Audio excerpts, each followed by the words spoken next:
আসসালামু আলাইকুম। আপনার উপর শান্তি বর্ষিত হোক। প্রিয় সুহৃদ, খতমে কামালের 34তম ধাপে আপনাকে স্বাগতম। আপনি জানেন, রোগ শোক, বিপদ আপদ, আসমানি জমিনি বালা মুসিবত, সকল ধরনের অস্থিরতা, অশান্তি, অনিশ্চয়তা, নিরাপত্তাহীনতা, দুর্যোগ, দুর্বিপাক, আজাব গজব থেকে মুক্তির জন্যে খতমে কামালি এক সহজ আমল। খতমে কামালির এই আমলের মধ্য দিয়ে প্রার্থনাকারী প্রার্থনার সাথে মিশে যান। আসলে প্রার্থনাকারী যখন প্রার্থনার সাথে মিশে যান, তখন প্রার্থনা কবুল হয়। খতমে কামালি প্রার্থনা কবুলের এই পরম মুহূর্তে আপনাকে নিয়ে যাবে। তাই নিজের, অন্যের, সমাজের, দেশের, মানব জাতির যে কোনো কল্যাণের নিয়তে আপনি এই আমলে অংশ নিন। আপনি সকল বিপদ আপদ, বালা মুসিবত মুক্ত হন। আপনার জন্যে কল্যাণকর সকল দোয়া আল্লাহ কবুল করুন। সব সময় আল্লাহ আমাদেরকে তার রহমতের ছায়ায় রাখুন। এই কামনা করে আমি শহীদ আল বুখারী মহাজাতক খতমে কামালির পুরো প্রক্রিয়ায় আপনার সাথে থাকছি। আসুন এবার আমরা ডুবে যাই সত্যের গভীরে।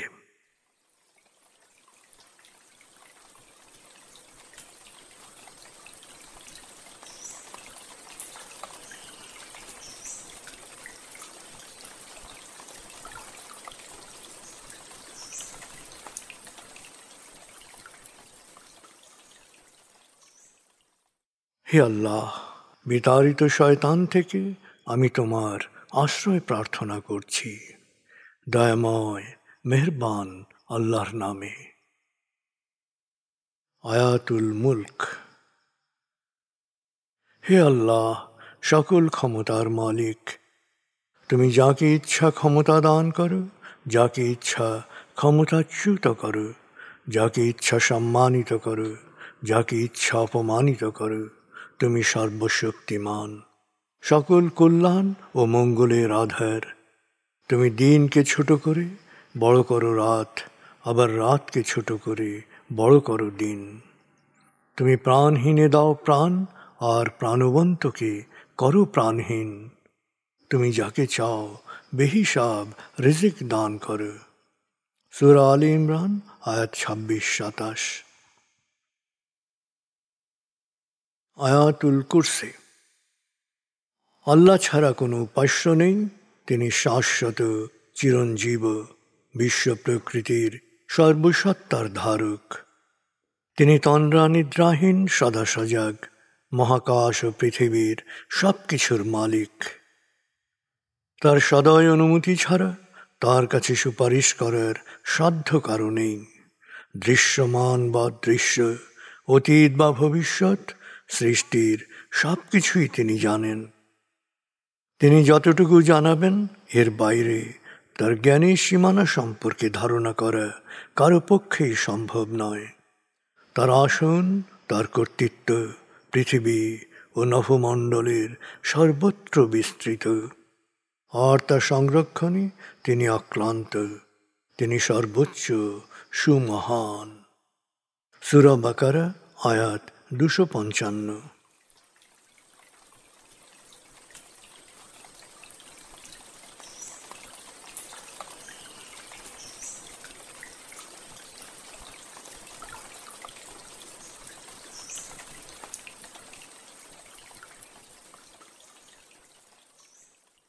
আসুন আমরা ধীরে ধীরে ডুবে যাই হৃদয়ের গভীরে নবী প্রেমে। বলগল উলা বিকমালিহি, কশফত দুজা বিজমালিহি, হসনত জমিও খিসালিহি, সল্লু আলিহি ওয়ালিহি। بلغ العلا بكماله كشف الدجى بجماله حسنت جميع خصاله صلوا عليه وآله بلغ العلا بكماله